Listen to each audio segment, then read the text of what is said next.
నేనైతే ఈ వరల్డ్లోనే shortest horror story గురించి ఈరోజు తెలుసుకున్నాను. నేనైతే ఇది విన్నాక లిటరలీ షాక్ అయితే అయిపోయాను. సో మీకైతే ఇది విన్నాక ఖచ్చితంగా గూస్ బంప్స్ అయితే ఖచ్చితంగా వస్తాయి.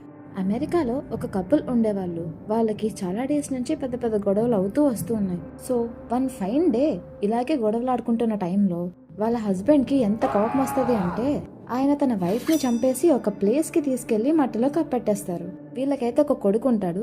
సో ఇదంతా జరిగేటప్పుడు తన స్కూల్లో అయితే ఉంటాడనమాట. వాళ్ళ ఫాదర్ అయితే చాలా టెన్షన్ పడిపోతారు. ఇప్పుడు వాళ్ళ కొడుకు వచ్చి వాళ్ళ మమ్మీ గురించి అడిగితే తను ఏం సమాధానం చెప్పాలి అనుకుంటారు. వాళ్ళ ఫాదర్ ఎక్స్పెక్ట్ చేసినట్టు వాళ్ళ కొడుకు అయితే తన మమ్మీ గురించి ఒక్కసారి కూడా అడగలేదు. డే అయిపోయింది, 2 days అయిపోయాయి. మార్నింగ్ బ్రేక్ఫాస్ట్ చేస్తున్నారు, లంచ్ చేస్తున్నారు, కలిసి డిన్నర్ చేస్తున్నారు. బట్ ఎప్పుడూ క్వశ్చన్ చేయలేదు. కానీ ఒక రోజైతే వాళ్ళ కొడుకు స్ట్రేంజ్గా ఒక క్వశ్చన్ అడుగుతాడు. వాళ్ళ ఫాదర్ అప్పుడు ఎందుకు నన్ను అంత స్ట్రేంజ్గా చూస్తున్నావు అని అడుగుతారు. అప్పుడు ఆ పిల్లవాడు అడిగిన క్వశ్చన్ ఏంటి అంటే, ఇన్ని డేస్ నుండి మమ్మీని నీ భుజాలపై కూర్చోపెట్టుకొని ఎందుకు తిరుగుతున్నావు? సో ఈ వీడియో మీకు నచ్చినట్టయితే కామెంట్ బాక్స్లో హారర్ అని టైప్ చేయండి.